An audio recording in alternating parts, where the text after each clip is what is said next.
Hello बच्चों, my self गौरव मिश्रा और आज मैं आपके सामने आ गया हूं अपना एक नया टॉपिक लेकर। हमारा आज का टॉपिक है ट्रांसफार्मर।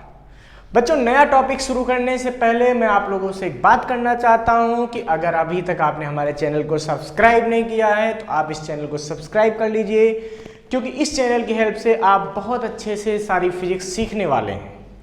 और बच्चों, सबसे बड़ी बात है, इसको इतना ज़्यादा शेयर कर दीजिए ताकि जिन बच्चों को फिजिक्स में प्रॉपर गाइडेंस नहीं मिल रहा है, जिनको अच्छे से लेक्चर नहीं मिल रहे हैं, जिन बच्चों के पास इतने पैसे नहीं है कि वो कोचिंग कर सकें, वो हमारे लेक्चर की हेल्प से फिजिक्स को सीखें।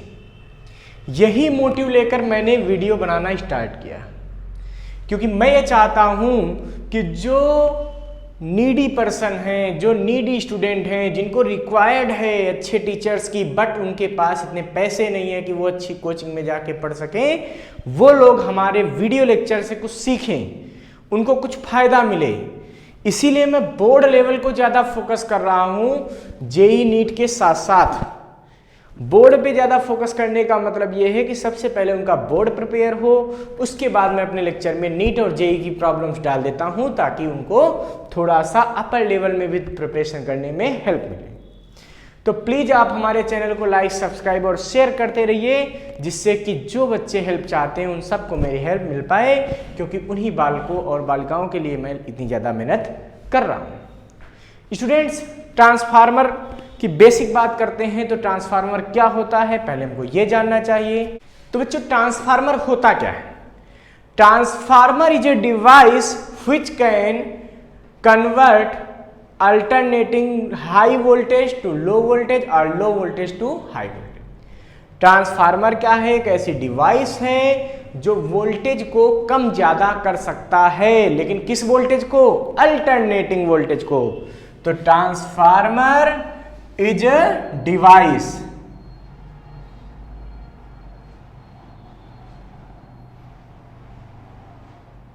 by which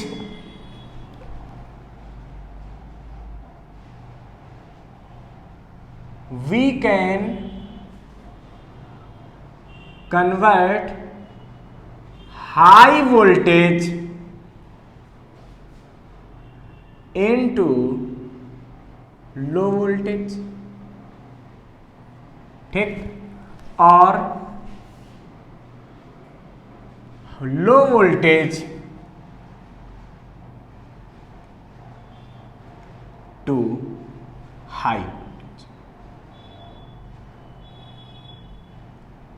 तो बच्चों, ट्रांसफार्मर एक ऐसी डिवाइस है जो हाई वोल्ट को लो वोल्ट में कन्वर्ट कर देती है। मीन्स अगर पोटेंशियल हाई वोल्ट पे आ रहा है उसको लो में कन्वर्ट कर देगी, अगर लो में आ रहा है तो उसको हाई में कन्वर्ट कर देगी। बच्चों, आपके मोहल्ले में आपने देखा होगा ट्रांसफार्मर रखे हुए हैं। जिस भी गांव में, जिस गली में, जिस मोहल्ले में इलेक्ट्रिसिटी होती है वहाँ पे क्या होता है, हर जगह आपको ट्रांसफार्मर देखने को मिल जाते हैं।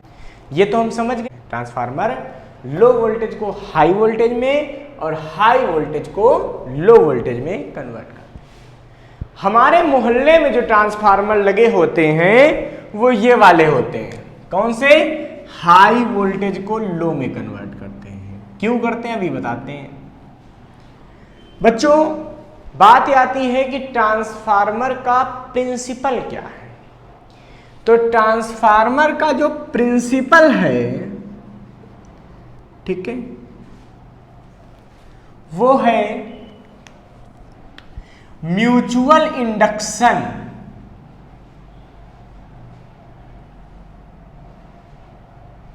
तो ट्रांसफार्मर किस प्रिंसिपल पे वर्क करते हैं? तो transformer works on mutual induction, ठीक है। म्यूचुअल इंडक्शन याद है ना, कि जब किसी एक कॉइल में करंट में चेंज करते हैं, ठीक है, तो दूसरी कॉइल में अपने आप एक करंट प्रोड्यूस हो जाती है।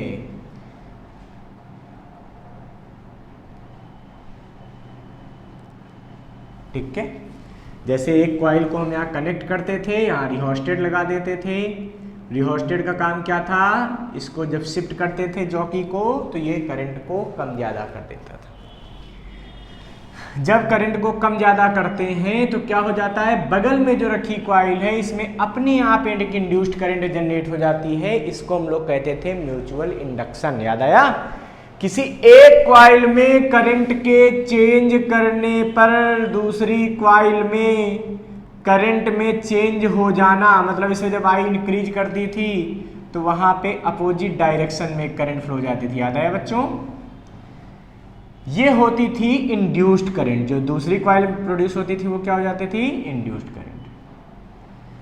मींस एक कॉइल में करंट चेंज करने से दूसरी कॉइल में करंट का चेंज हो जाना कहलाता था म्यूचुअल इंडक्शन।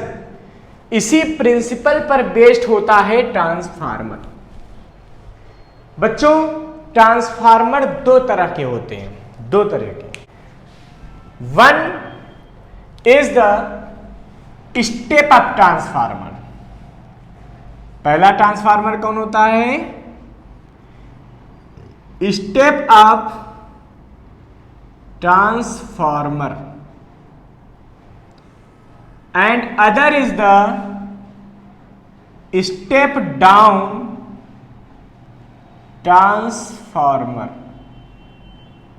तो ट्रांसफार्मर दो तरह के होते हैं, स्टेप अप स्टेप डाउन। नाम से ही पता चल जाता, स्टेप अप मतलब वोल्टेज को बढ़ा देने वाला। ऐसा ट्रांसफार्मर जो लो वोल्टेज को, ठीक है, हाई वोल्टेज में कन्वर्ट कर देता है, उस ट्रांसफार्मर को स्टेप अप ट्रांसफार्मर कहते हैं। ठीक है। स्टेप डाउन ट्रांसफार्मर क्या होता है, नाम से पता, स्टेप डाउन, ये वोल्टेज को डाउन करेगा, लो करेगा। मींस अगर हाई वोल्टेज इसमें आ जाता है तो ये उस हाई वोल्टेज को लो वोल्टेज में कन्वर्ट कर देता है। इस ट्रांसफार्मर को हम लोग बोलते हैं स्टेप डाउन ट्रांसफार्मर। बच्चों दो तरह के ट्रांसफार्मर आपने समझ लिए, ठीक है। इनको बनाने का तरीका भी अभी मैं बताता हूं आपको। पहले तो आप ये समझ लीजिए कि ट्रांसफार्मर की जितनी स्टोरी है it is used only for alternating current. Transformer केवल किसके लिए यूज होते हैं, used only for DC AC current, ठीक है, नॉट फॉर डीसी करंट।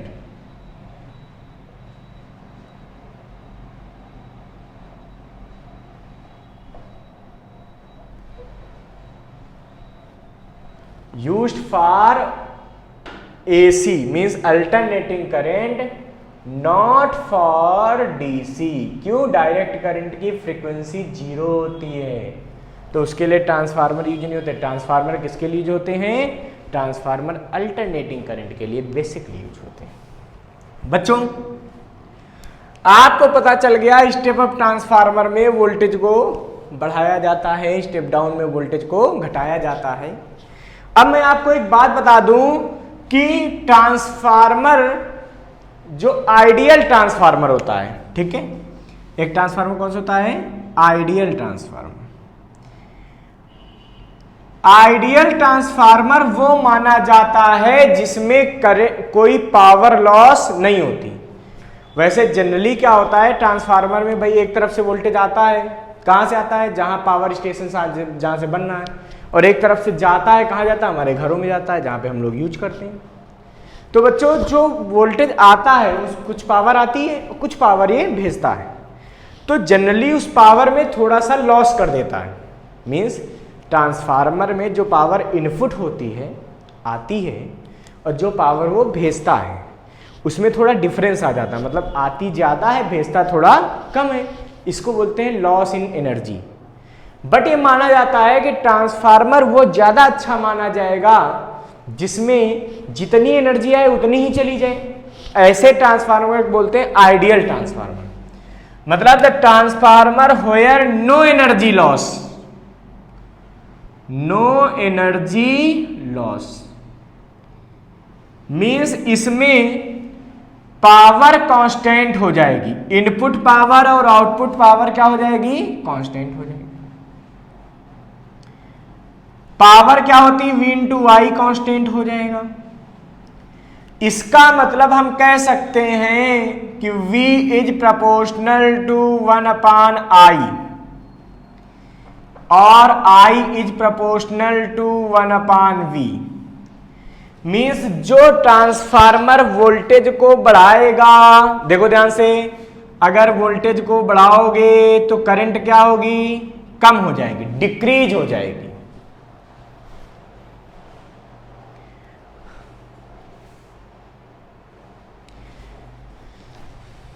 इससे ये पता चला कि अगर वोल्टेज को बढ़ाओगे तो करंट डिक्रीज होगी। इसका मतलब यहां पे देखो ये वोल्टेज को बढ़ाता था, मतलब ये करंट को क्या करेगा, डिक्रीज करेगा। इसका मतलब step up transformer low voltage को हाई वोल्टेज में कन्वर्ट करता है, तो हाई करंट को लो करंट में कन्वर्ट करेगा। हम ये भी कह सकते हैं जब ये हाई वोल्टेज को लो वोल्टेज में कन्वर्ट करता है, मतलब ये लो करंट को हाई करंट में भी कन्वर्ट कर सकता है, कर ही रहा।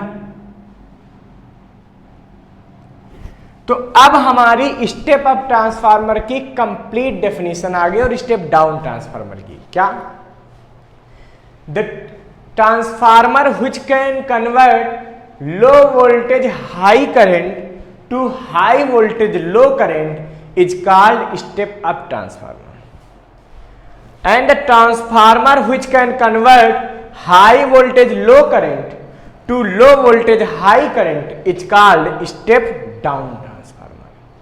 और ideal transformer कौन होता है, the transformer in which no loss of energy, कहीं एनर्जी का लॉस ना हो, उसको बोलेंगे आइडियल ट्रांसफार्मर।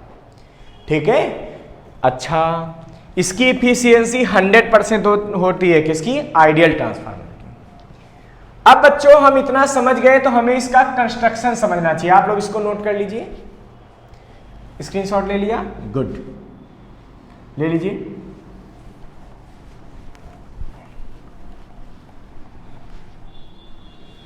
तो हमने ट्रांसफार्मर की डेफिनीशन पढ़ ली, हमने ट्रांसफार्मर का प्रिंसिपल पढ़ लिया, हमने ट्रांसफार्मर के टाइप्स पढ़ लिए।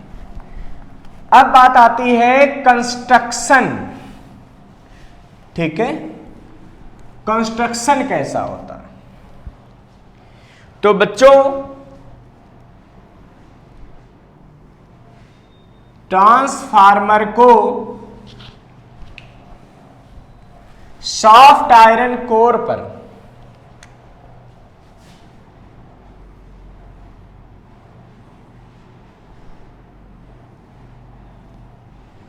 ठीक है, सॉफ्ट आयरन कोर पर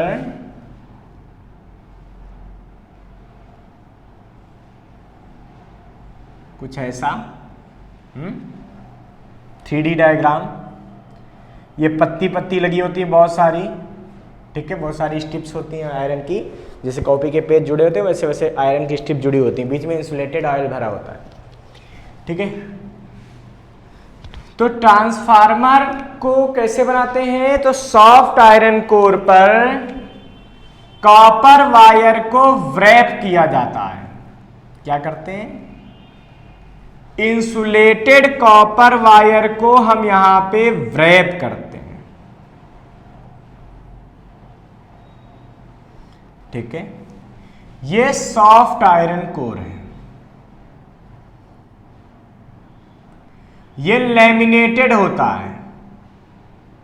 लैमिनेटेड मतलब जैसे लैमिनेशन समझते हो ना, मार्कशीट वगैरह में करवाते हो या इंपॉर्टेंट डॉक्यूमेंट में करवाते हो आप लोग, एक आयरन की स्ट्रिप ली, उस पर हमने कवर चढ़ा दिया ऐसा जो इंसुलेटेड मटेरियल, जैसे मान लीजिए कि हमने उस पर प्लास्टिक का कवर चढ़ा दिया, फिर हमने क्या किया, दूसरी एक प्लेट ली, उस पर भी कवर चढ़ा के उसके ऊपर रख दिया, फिर तीसरी ली, मतलब वो प्लेटें तो एक दूसरे के साथ हैं लेकिन वो एक दूसरे को टच नहीं कर रहे हैं, फिजिकली टच नहीं कर रही, वो करंट को नहीं दे सकती। जैसे तार नहीं आते हैं आयरन के वायर जो हम लोग यूज करते हैं, उसमें क्या होता है, दो वायर हैं वो एक दूसरे के ऊपर तो रख सकते हो लेकिन वो टच नहीं होते। क्यों? क्योंकि उनके ऊपर प्लास्टिक का कवर चढ़ा होता है जो नॉर्मली हम लोग के घर में वायरिंग वाले तार होते हैं ना साथ में, ऐसा कुछ। ये कॉपर वायर, इनको बोलते हैं इंसुलेटेड वायर, और ये लैमिनेटेड कोर्स। बच्चों एक तरफ से इलेक्ट्रिसिटी आती है, ये कहीं से पावर स्टेशन से आ रही थी मेरे मोहल्ले तक, जब आ रही थी तो ये क्या है, ये है प्राइमरी कॉइल। जहां पे इलेक्ट्रिसिटी आती है उसको क्या बोलते हैं, प्राइमरी कॉइल। जिधर जाती है उसको बोलते हैं सेकेंडरी कॉइल। ठीक है। ट्रांसफार्मर की खासियत होती है, अभी मैं आगे इस पे और डिस्कस करूंगा, जिस तरफ नंबर ऑफ टर्न्स कम होते हैं उधर का वायर मोटा लिया जाता है, थिक लिया जाता है। थिक लेने से क्या हो जाता है बच्चों, उसका रेजिस्टेंस घट जाता है। क्यों? जिधर वायर नंबर ऑफ टर्न्स कम होते हैं उधर का वोल्टेज कम होता है, वोल्टेज कम होता है तो करंट ज्यादा होती है, क्योंकि V × I = कांस्टेंट देख चुके हैं ना, तो यहाँ करंट ज्यादा होती तो पावर लॉस ज्यादा हो सकती है, क्योंकि पावर लॉस क्या होती है, I²R। तो उस वजह से जिस तरफ नंबर ऑफ टर्न्स कम होते हैं उस तरफ का वायर थिक रखा जाता है, मतलब मोटा रखा जाता है। जिधर नंबर ऑफ टर्न्स ज्यादा होते हैं उधर करंट कम होती है तो उधर का वायर थिन लेने पर भी काम चल जाता है उसके कंपनी। ठीक है। अच्छा बच्चों, तो हमने समझ लिया ट्रांसफार्मर को क्या करते हैं, सॉफ्ट आयरन पर कॉपर वायर की वाइंडिंग करके हम बनाते हैं। बच्चों ये लैमिनेटेड कोर क्यों रखते हैं, ठीक है, ये आयरन की कोर क्यों रखी गई, क्योंकि आपको पता है ना आयरन अपने अंदर मैग्नेटिक फील्ड लाइंस को बांध देता है, उनको बाहर जाने नहीं देता, और बाहर वाली भी मैग्नेटिक फील्ड लाइन को अपने अंदर कर लेता है। इसका मतलब ये हुआ कि जब यहां AC मेंस से, ठीक है, यहां करंट प्रोड्यूस होगी तो वहां पे क्या होगा, एक मैग्नेटिक फील्ड प्रोड्यूस होगी। तो आयरन कोर होने की वजह से वो मैग्नेटिक फील्ड लाइन ऐसे हो जाएंगी। इसका मतलब ये हुआ कि आयरन कोर लगाने से फायदा क्या हुआ कि टोटल जितनी मैग्नेटिक फील्ड लाइन यहां से होंगी पास, उतनी मैग्नेटिक फील्ड लाइन यहां से भी पास हो जाएंगी। ठीक है। इसका मतलब कह सकता हूं कि B दोनों का क्या रहेगा, सेम रहेगा। जब B दोनों में सेम रहेगा, एरिया सेम है, इसका मतलब यहां पे फ्लक्स, ठीक है, प्राइमरी कॉइल और फ्लक्स सेकेंडरी कॉइल में सेम रहता है, इक्वल रहता है। क्यों? क्योंकि आयरन कोर लगी होती है, ये मैग्नेटिक फील्ड लाइन को बाहर जाने नहीं देता। अब थोड़ा बहुत तो मैग्नेटिक फील्ड लाइन यहाँ लीकेज हो जाती है, थोड़ा बहुत बाहर हो जाती हैं, तो उतना फिर फर्क नहीं पड़ता, but most of the magnetic field line are same, means 96-98% तक वो सेम होती है। इसीलिए दोनों कॉइल्स में फ्लक्स क्या होता है, सेम रहता है हमेशा। तो अगर इसका फ्लक्स जितना चेंज होगा उतना ही इसका चेंज होगा, क्योंकि फ्लक्स तो सेम रहना है। पहले दोनों का 10 था, बाद में दोनों का 8 हो गया, तो दोनों में चेंज कितना हुआ, 2। Means change in flux primary और सेकेंडरी कॉइल में सेम रहता है। ये मैग्नेटिक फील्ड लाइन से आपने समझ लिया। ठीक है बच्चों, अब मैं मैग्नेटिक फील्ड लाइन को हटा रहा हूं, तो कोई आपसे पूछ दे सॉफ्ट आयरन कोर का काम क्या है, तो क्या बताएंगे, soft iron core used to bound the magnetic field lines. ये क्या होता है, मैग्नेटिक फील्ड लाइंस को बाउंड करने के लिए सॉफ्ट आयरन कोर यूज होता है। अच्छा, अब बच्चों जरा ध्यान दीजिएगा, अब आपको पता है कि हमने दो तरह के ट्रांसफार्मर पढ़े थे, स्टेप अप स्टेप डाउन। तो नंबर ऑफ टर्न्स के बेसिस पर हम वो कैसे बना सकते हैं, तो बच्चों सिंबॉलिक ऐसे भी बनाए जाते हैं ट्रांसफार्मर।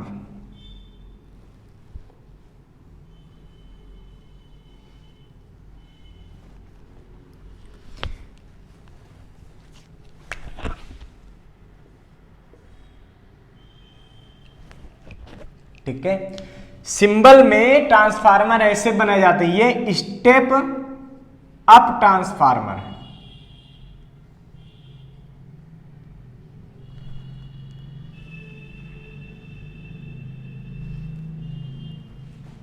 हमने बताया था कि जहां नंबर ऑफ टर्न्स कम होंगे वहां पे वायर क्या रहेगा, ठीक रहेगा, थोड़ा सा मोटा रहेगा। ठीक है,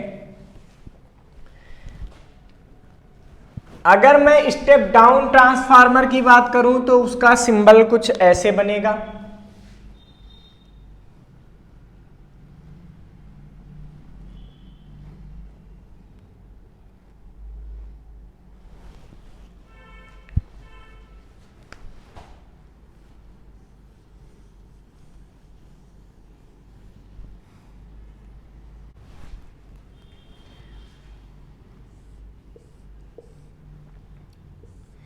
ये स्टेप डाउन ट्रांसफार्मर, और जो बीच में दिखे हैं ये है soft iron core, means symbolic transformer का डायग्राम ऐसा भी बनाया जाता है। ठीक है बच्चों, सीधी सी बात है, जो सोर्स से जुड़ी वो प्राइमरी क्वाइल और जो इधर है वो क्या होगी, सेकेंडरी क्वाइल। ठीक है, इधर ये प्राइमरी और ये सेकेंडरी। तो बच्चों ये primary coil, step down transformer,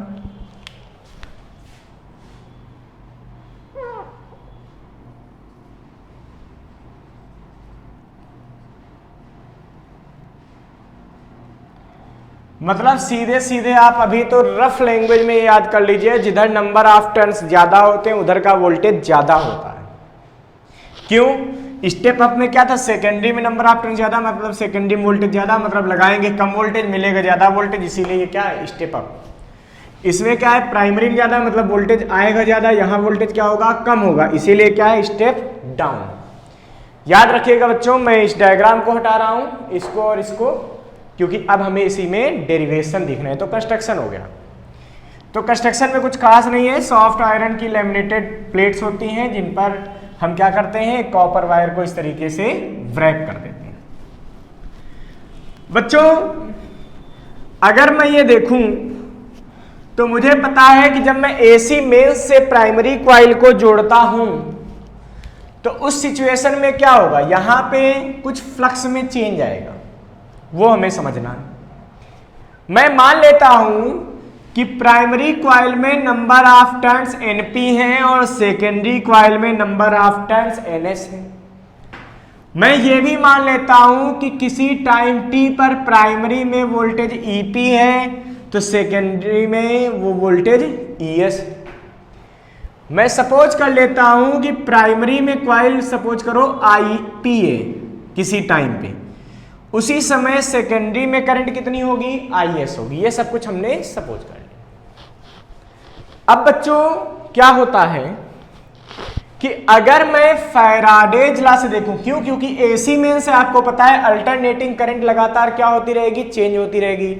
जब करंट चेंज होगी तो मैग्नेटिक फील्ड जो क्वाइल में जनरेट होती है क्या होती है, म्यू नॉट इन आई। जब आई चेंज होगा तो बी भी चेंज होगा, जब बी चेंज होगा तो phi is equal to B A मतलब एरिया ऑफ द क्वाइल, तो फ्लक्स चेंज होगा। भाई जब आई चेंज होगा तो बी चेंज होगा, जब बी चेंज होगा तो फाई इक्वल टू बी ए से फाई यानी कि फ्लक्स चेंज होगा, और जब फ्लक्स चेंज होगा तो फैराडे जी आ जाएंगे, कहेंगे भैया जब फ्लक्स चेंज होता है तो वहां एक इंड्यूस्ड ईएमएफ प्रोड्यूस होता है। तो by Faraday's law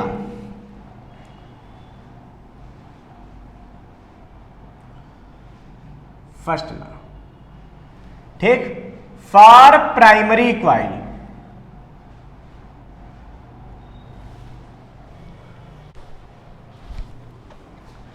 for primary coil क्या होने वाला है बच्चों, EP is equal to minus NP delta phi P upon delta T।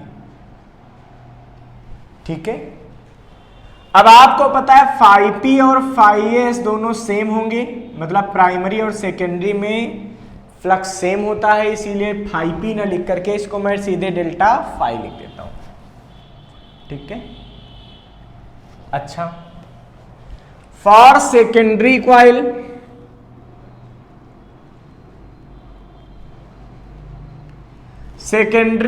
के लिए ES इक्वल टू क्या आएगा, माइनस का NS delta phi upon delta T। क्यों, फ्लक्स तो सेम है, तो चेंज इन फ्लक्स भी दोनों में सेम रहेगा। So from first and second equation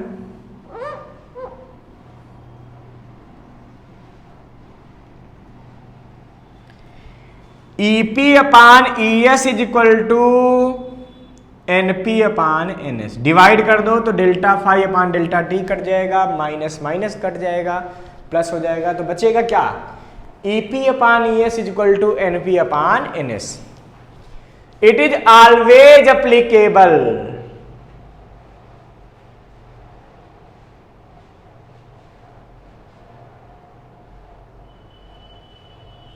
it is always applicable, ठीक है, फॉर द ट्रांसफार्मर। ये तो नेसेसरी कंडीशन है, होनी ही होनी है। अच्छा, अब देख EP into IP, power secondary coil की अगर निकालें तो V इंटू आई लगाओ सेकेंडरी में, तो V इंटू आई, तो ES इंटू IS।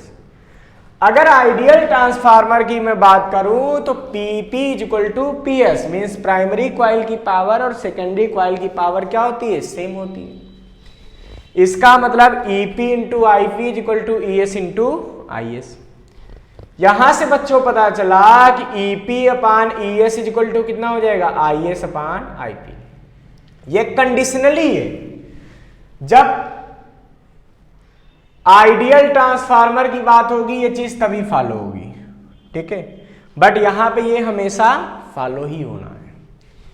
बच्चों ये थर्ड इक्वेशन अगर मैं मान लेता और इसको मैं फोर्थ इक्वेशन कह देता, तो क्या मैं कर सकता हूं, from third and fourth we can say that EP upon ES is equal to IS upon IP is equal to NP upon NS। This is the complete equation for the transformer by which we can calculate the many values of numericals। हम इससे numerical को solve कर सकते हैं, उसकी बहुत सारी value को कैलकुलेट करेंगे इस फार्मूले की हेल्प से। स्टूडेंट्स सबसे अच्छी बात यहां पे हमको एक चीज पढ़नी है, वो है ट्रांसफॉर्मेशन रेशियो। क्या पढ़ना है बच्चों, ट्रांसफॉर्मेशन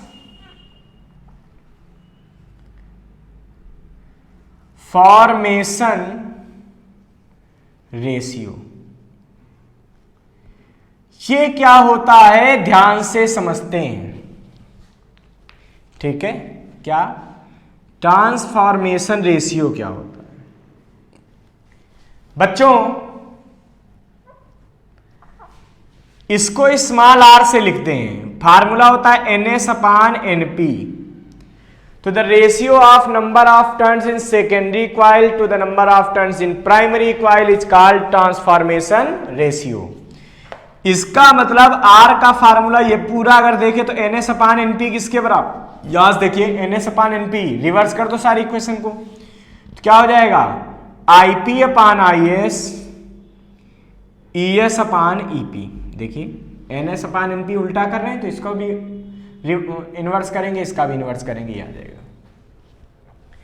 राज की बात यह है कि ट्रांसफॉर्मेशन रेशियो से आपको एक इंपॉर्टेंट इंफॉर्मेशन मिलती है।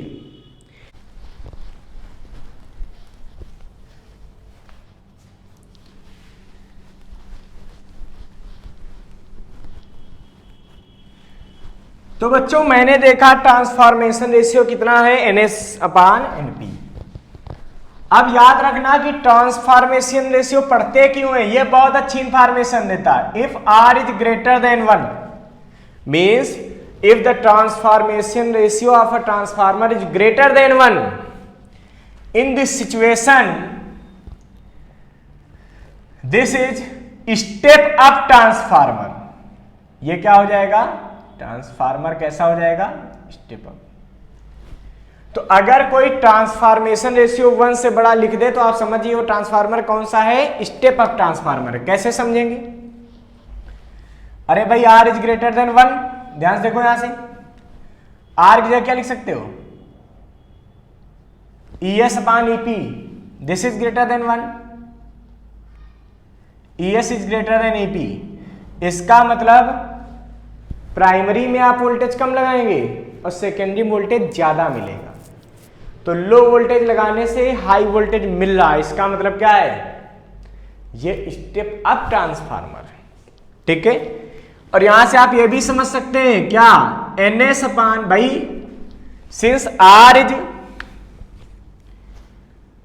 Greater than 1 so NS upon NP is greater than 1, this indicate NS is greater than NP। वही तो मैं कह रहा था, जिस कॉइल में वोल्टेज ज्यादा होता है उसी में नंबर ऑफ टर्न ज्यादा होता है। देखो ES ज्यादा तो NS ज्यादा। एक बात का और ध्यान रखना, ये केस 1 हो गया, केस 2 है इसमें, if R is less than 1। अगर R यानी कि ट्रांसफॉर्मेशन रेशियो लेस देन 1 है तो ये स्टेप डाउन ट्रांसफार्मर होगा। क्या होगा, स्टेप डाउन ट्रांसफार्मर। इस सिचुएशन में क्या होगा, R इज लेस देन 1 है तो बच्चों ES upon EP is less than 1 हो जाएगी, वैल्यू रख दिया। R की क्या होती है, ES अपान EP। तो क्या होगा, ES is less than EP। देखो वही तो मैं बोल रहा था कि प्राइमरी कॉइल में वोल्टेज हम देंगे ज्यादा और सेकेंडरी में मिलेगा कम, मतलब हाई को लो में कन्वर्ट कर देगा। ठीक है बच्चों, अगर मैं बेसिक बात करूं कि अगर R छोटा है 1 से तो हम यहां से यह भी समझ सकते हैं क्या, NS upon NP is less than 1, this indicate NS is less than NP। वही तो मैं बोल रहा था, जिसका वोल्टेज कम है उसका नंबर ऑफ टर्न भी कम होता है, ये बात याद रखेंगे। ठीक है बच्चों, ये अच्छे से आपको पता होनी चाहिए। बच्चों अब यहां पे बात ये आती है कि हमको हर मोहल्ले में ट्रांसफार्मर की जरूरत क्यों पड़ती है। मैंने बताया ना, आपके घरों में जो सप्लाई आती है, जो आपके मोहल्ले में ट्रांसफार्मर रखे, वो स्टेप डाउन है। वो सब कैसे हैं, स्टेप डाउन। सोचिए आप मोबाइल चार्ज करते हैं, आप मोबाइल चार्ज करते हैं तो आपके मोबाइल चार्जर को कितना वोल्टेज रिक्वायर्ड है, आपके मोबाइल चार्जर को 5 वोल्ट का वोल्टेज चाहिए। कितना चाहिए, 5 वोल्ट का। घर में सप्लाई कितनी आती है, 220 वोल्ट की। तो 5 वोल्ट 220 को 5 में कौन कन्वर्ट करता है, चार्जर। इसका मतलब चार्जर क्या है, उसके अंदर एक स्टेप डाउन ट्रांसफार्मर लगा होगा जिसने वोल्टेज को कम कर दिया होगा। जितनी भी डिवाइस है सब अलग अलग वोल्टेज पर काम करती है, बट घर में तो फिक्स है 220 ही आता है, 220। तो 220 वोल्ट को कम वोल्ट में कन्वर्ट करने का काम करता है स्टेप डाउन। तो हम लोग स्टेप डाउन ट्रांसफार्मर से गिरे हुए बहुत सारे स्टेप डाउन ट्रांसफार्मर आसपास हमारे काम कर तरीके से। सबसे बड़ी बात आती है कि जो हमारे मोहल्ले में लगे ना, वो भी स्टेप डाउन है। तो स्टेप अप कहां लगते हैं, step up transformer are usually at power station. वो कहां पे लगते हैं बच्चों, स्टेशन में स्टेप अप ट्रांसफार्मर लगते हैं। क्यों, क्योंकि इलेक्ट्रिसिटी को हमेशा हाई वोल्टेज पर ट्रांसमिट किया जाता है। ठीक है बच्चों, अब हमको यह समझना चाहिए कि इलेक्ट्रिक पावर को हाई वोल्ट से ही ट्रांसमिट करते हैं। क्यों, आपने देखा होगा जहां पावर स्टेशन होते हैं वहां से इलेक्ट्रिसिटी प्रोड्यूस की जाती है और प्रोड्यूस करके उसको हाई वोल्टेज पर ट्रांसमिट की जाती है, हाई वोल्टेज से ट्रांसमिट की जाती है। क्यों, क्योंकि हाई वोल्ट से ट्रांसमिट करने से एनर्जी लॉस कम होता है। कैसे कम होता है इस पे हम डिस्कस करते हैं। बच्चों आपको पता है, जैसे मान लीजिए कि इलेक्ट्रिक पावर प्रोड्यूस हुई कहीं डैम पे, सपोज करो एमपी में प्रोड्यूस हुई। अब एमपी से लखनऊ तक आनी है, हमारे शहर तक आनी है, अब एमपी से लखनऊ तक वो इलेक्ट्रिक पावर कैसे आएगी? थ्रू वायर आएगी, हवा से तो उड़ के आनी नहीं। जो वायर्स लगे होंगे उन वायर्स का कुछ तो रेजिस्टेंस होगा, ठीक है, कुछ होगा। मैंने कहा सपोज करो उन वायर्स का रेजिस्टेंस केवल 20 ओम है, जिन वायर से वो एनर्जी, इलेक्ट्रिक एनर्जी वहां पे बनी और यहां पे आ रही है। हमने सपोज किया कि 22,000, ठीक है, वाट की पावर वहां से प्रोड्यूस करके लखनऊ के लिए भेजी जा रही है, सपोज कर लिया। अब बच्चों मैं इस पावर को 3 तरीके से ट्रांसमिट करवा देता हूं। भाई पावर यही रहेगी, मैं चाहता हूं 100 वोल्ट से भेज दिया जाए। अगर 100 वोल्ट से इसको भेजेंगे तो P = V × I, तो वोल्टेज हो गया 2200, तो करंट कितनी हो गई बच्चों? 10 एम्पियर। तो इसमें करंट कितनी फ्लो होगी? 10 एम्पियर की, ठीक है। अगर मैं कहूं, अगर मैं सोचूं 1100 वोल्ट से उसको भेजा जाए इलेक्ट्रिक पावर को, तो उस समय उसमें करंट कितनी फ्लो होगी? तो देखो 1100 से इसको डिवाइड कर लो तो कितना बचेगा? 20 एम्पियर। तो उस समय करंट कितनी फ्लो होगी? 20 एम्पियर। और मैंने सोचा कि अगर उसको मैं 11,000 वोल्ट वाली लाइन से भेजूं, देखा ना 11,000 वाली लाइन होती, 1.5 लाख वोल्ट वाली भी लाइन होती इस तरीके से, तो उस समय उसमें कितनी करंट फ्लो होगी बच्चों? 2 एम्पियर की, ठीक है। अब जब इतनी करंट फ्लो होगी इस वायर में, क्योंकि वायर के थ्रू इलेक्ट्रिसिटी आ रही है हमारे शहर लखनऊ में, कहां से? एमपी से, मध्य प्रदेश से। अब बच्चों चक्कर ये है कि इसमें एनर्जी लॉस कितना होगा पर सेकेंड, ठीक है, पावर लॉस कितना होगा?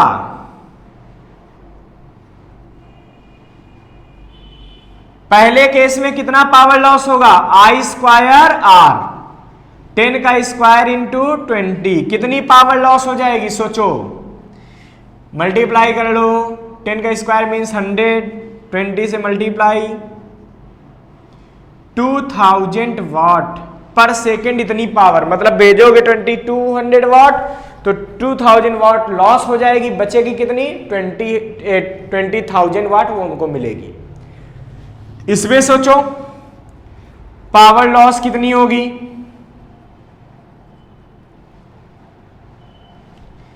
तो भाई P = I²R, I² मीन्स 20 का स्क्वायर, R की वैल्यू 20,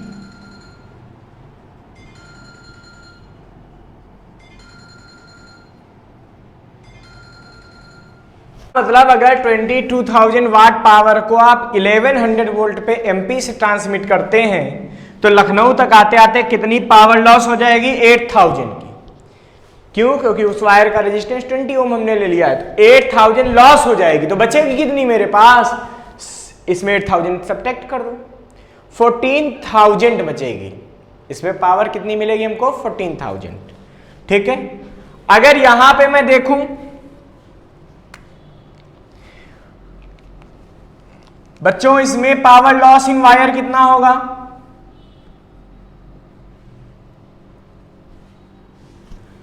तो P = I²R, 2 का स्क्वायर इंटू R की वैल्यू 20, तो कितनी पावर लॉस होगी? 4 × 20 कितना आएगी?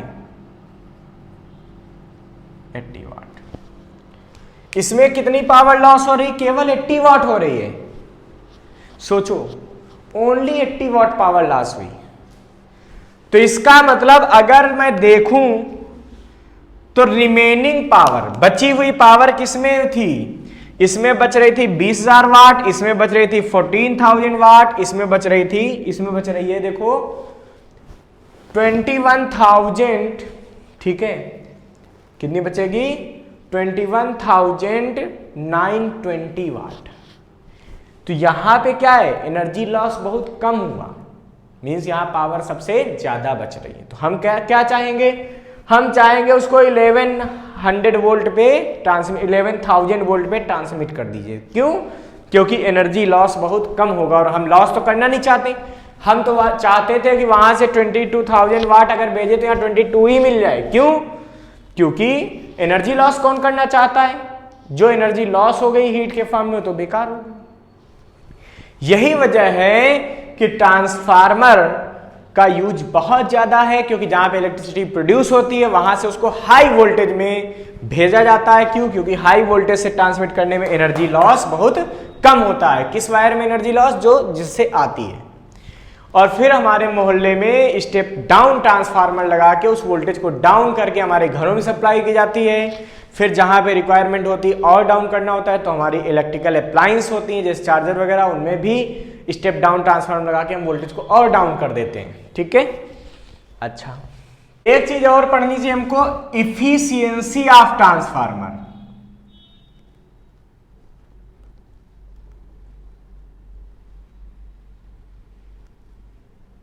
इफिशियंसी क्या होती है?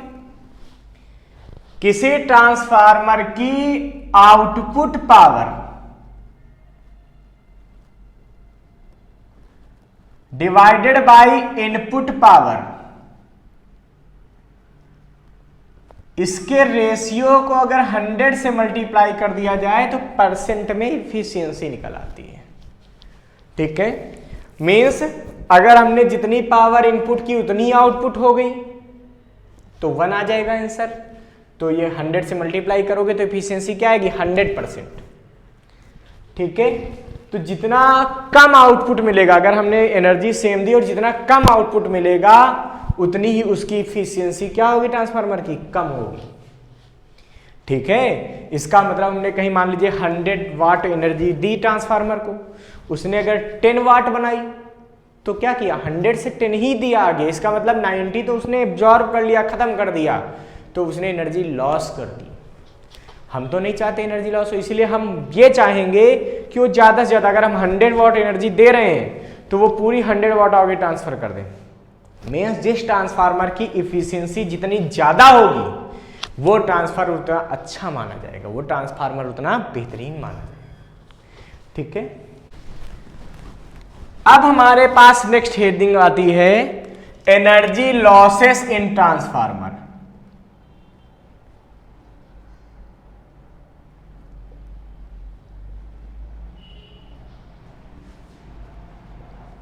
तो सबसे पहले एनर्जी लॉस होती है कॉपर लॉस।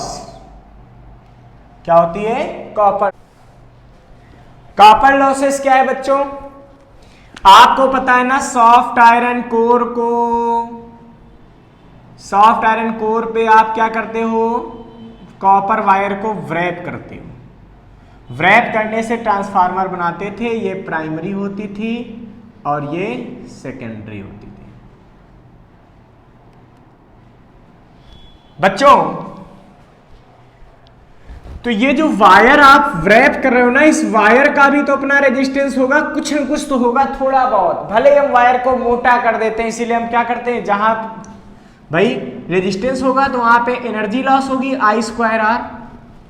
अब इस एनर्जी को लॉस को कम कैसे कर सकते हो?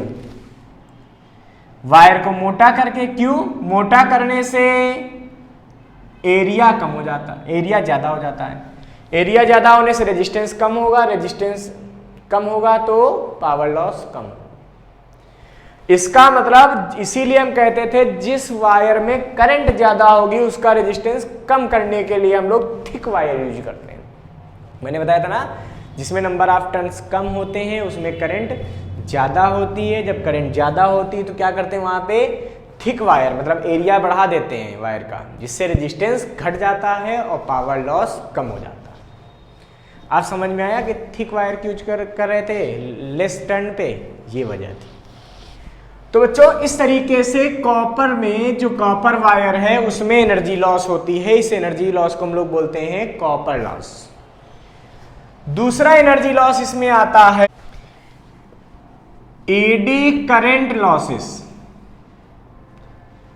एडी करंट लॉसेस क्या है भाई? हमको पता है कि जब हम कॉपर वायर को व्रैप करते हैं आयरन के पीस में तो इसमें बहुत सारी 3D में है ये सब एडी करंट यहाँ प्रोड्यूस हो जाती है, बहुत सारी सर्कुलर फॉर्म में, कुछ ऐसे, कुछ इसके अंदर चली जाएंगी, है ना। कुछ बाहर निकलेंगी इस तरीके से। तो बहुत सारी इसमें क्या होती हैं, ईडी करंट प्रोड्यूस, क्योंकि आपको पता है ना कि जब किसी फेरोमैग्नेटिक सब्सटेंस पे वेरिंग मैग्नेटिक फील्ड प्रोड्यूस होती है तो उस पूरे फेरोमैग्नेटिक पीस पर, पूरे सब्सटेंस पर एक सर्कुलर में ईडी करंट प्रोड्यूस हो जाती है जो कि फ्लक्स चेंज का अपोज करती है। यहाँ देखिए आयरन का ये है क्या, कोर, और इस कोर में लगातार करंट चेंज होगी। क्यों? क्योंकि अल्टरनेटिंग करंट लगातार चेंज होती रहती है। करंट चेंज होगी तो लगातार फ्लक्स चेंज होगा, फ्लक्स चेंज होगा तो इस पूरे मेटल पे जो आयरन का कोर लगा हुआ उसमें क्या होगा, एक ईडी करंट प्रोड्यूस होगा। उस ईडी करंट की वजह से भी एनर्जी लॉस होगी, I²R, यहां भी होगी एनर्जी लॉस। अब हम अगर कुछ ऐसा जुगाड़ कर लें, आई कम कर दें, ईडी करंट कम हो जाए तो लॉस घट जाएगा। इसके लिए हम क्या करते हैं ना कि लैमिनेटेड कोर्स यूज करते हैं। लैमिनेटेड मतलब मैंने बताया था ना कि एक हमने पीस लिया, सपोज करो हमको इतना मोटा लोहे का टुकड़ा चाहिए तो इतना मोटा एक साथ नहीं यूज करते। एक पीस लिया आयरन की पत्ती का, पतली सी, इसके ऊपर ऑयल और इंसुलेटेड मटेरियल लगा के इसको मैंने इंसुलेटेड किया, मतलब अब ये दूसरी इंसुलेटेड पट्टी ली, उससे ऐसे जोड़ दिया। अब ये दोनों जुड़ी तो हैं, दोनों आयरन की हैं, बट ये आपस में टच नहीं है उस तरीके से कि करंट को ट्रांसफर करें। क्यों? क्योंकि बीच में इंसुलेटेड मटेरियल भरा हुआ है। इस तरीके से बहुत सारी पट्टी जोड़कर तब हम इतनी मोटी सी कोर बनाते हैं, ठीक है, जिससे कि एनर्जी लॉस कम हो। क्योंकि ऐसा करने से क्या हो जाता है, इसकी ईडी करंट अलग प्रोड्यूस होगी, इसकी अलग प्रोड्यूस होगी, अगली अलग प्रोड्यूस होगी। जब ईडी करंट का जो पाथ है वो अलग अलग प्रोड्यूस होगा, इसका मतलब क्या होगा कि रेजिस्टेंस बढ़ जाएगा। रेजिस्टेंस बढ़ेगा तो करंट ईडी करंट बहुत वीक हो जाती है। लैमिनेटेड करने से ईडी करंट क्या हो जाती है, बहुत वीक हो जाती है, तो एनर्जी लॉस बहुत कम होता है। तीसरा आता है हिस्टेरिसिस लॉसेस। क्या है, एक कंप्लीट साइकिल के दौरान ऐसे अल्टरनेटिंग करंट चलती है बच्चों, आपको तो पता है क्यों, पढ़ा का ना, करंट ऐसे, टाइम ऐसे, तो टाइम के साथ साथ करंट लगातार चेंज होती है। मींस यहां जो ये आयरन का पीस है ये बार बार इसमें मैग्नेटिक करंट पहले फ्लो हो रही, सपोज करो मैग्नेटिक फील्ड ऐसे थी, फिर करंट जीरो हो जाएगी, मैग्नेटिक फील्ड खत्म हो जाएगी, डीमैग्नेटाइज हो गया, फिर करंट अपोजिट में आ गई, फिर यही मैग्नेटिक फील्ड फटाक से अपोजिट हो जाएगी, फिर जीरो हो जाएगी, फिर डीमैग्नेटाइज हो जाएगा। फिर इसका मतलब जो आयरन की कोर होती है उसमें लगातार मैग्नेटाइजेशन और डीमैग्नेटाइजेशन होता रहता है, और उस मैग्नेटाइजेशन डीमैग्नेटाइजेशन की वजह से आपको पता है ना, हिस्टेरिसिस लॉस हम पहले भी पढ़ चुके हैं, कुछ ऐसे आता था, ठीक है। तो इससे ये पता चलता है कि हिस्टेरिसिस लॉस मींस ये एरिया जितना ज्यादा होता था, ठीक है, ये क्या होता था, मैग्नेटिक फील्ड का मैग्नेटाइजेशन डीमैग्नेटाइजेशन इसमें शो करते थे ना बच्चों, ठीक है। तो इससे ये पता चलता है कि हिस्टेरिसिस लॉस मींस ये एरिया जितना ज्यादा होता था, ठीक है, ये क्या होता था, मैग्नेटिक फील्ड का मैग्नेटाइजेशन डीमैग्नेटाइजेशन इसमें शो करते थे ना बच्चों। कुछ ऐसा कर्व बनता था जब इंटेंसिटी ऑफ मैग्नेटाइजेशन और मैग्नेटिक फील्ड डिस्टेंस इन सब में कर्व खींचते थे। तो बच्चों होता क्या था कि आपको पता है इसमें जितना ज्यादा एरिया कवर होता था उतना ही एनर्जी लॉस ज्यादा होता था। इसका एरिया जितना ज्यादा, एनर्जी लॉस हिस्टेरिसिस से उतना ज्यादा। तो सॉफ्ट आयरन कोर का हिस्टेरिसिस एरिया बहुत कम होता है। अगर स्टील आप लगा देते हैं तो स्टील का हिस्टेरिसिस लॉस एरिया बहुत ज्यादा होता है, लेकिन सॉफ्ट आयरन के लिए हिस्टेरिसिस लॉस का एरिया बहुत कम होता है, कुछ ऐसा होता है, कम होता है। तो सॉफ्ट आयरन इसीलिए यूज करते हैं बच्चों कोर के फॉर्म में, क्यों? क्योंकि सॉफ्ट आयरन का हिस्टेरिसिस लॉस एरिया कम होता है, मतलब हिस्टेरिसिस लॉस से एनर्जी कम लॉस करता है।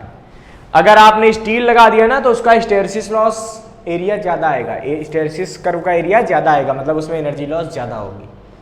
और ये एनर्जी लॉस क्यों रही? क्योंकि ये एक मैग्नेटाइजेशन डीमैग्नेटाइजेशन का डायग्राम होता है ना। तो यहाँ तो बार बार मैग्नेटाइज डीमैग्नेटाइज, मैग्नेटाइज डीमैग्नेटाइज, फिर रिवर्स मैग्नेटाइज, फिर डीमैग्नेटाइज, फिर रिवर्स मैग्नेटाइज, ये चलता रहता है। इसका मतलब आयरन पीस में लगातार मैग्नेटाइज डीमैग्नेटाइजेशन से जो एनर्जी लॉस होती है उसको बोलते हैं ए हिस्टैरिसीस लॉस।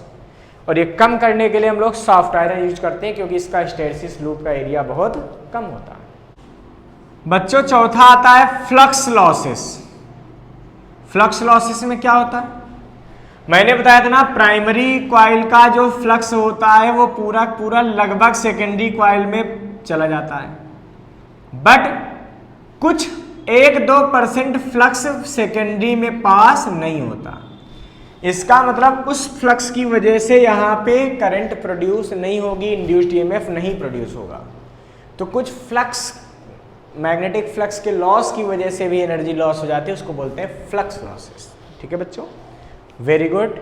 अब आप लोग प्रिपरेशन करते रहिए, अच्छे से पढ़ते रहिए। सबको बेस्ट ऑफ लक मेरी तरफ से।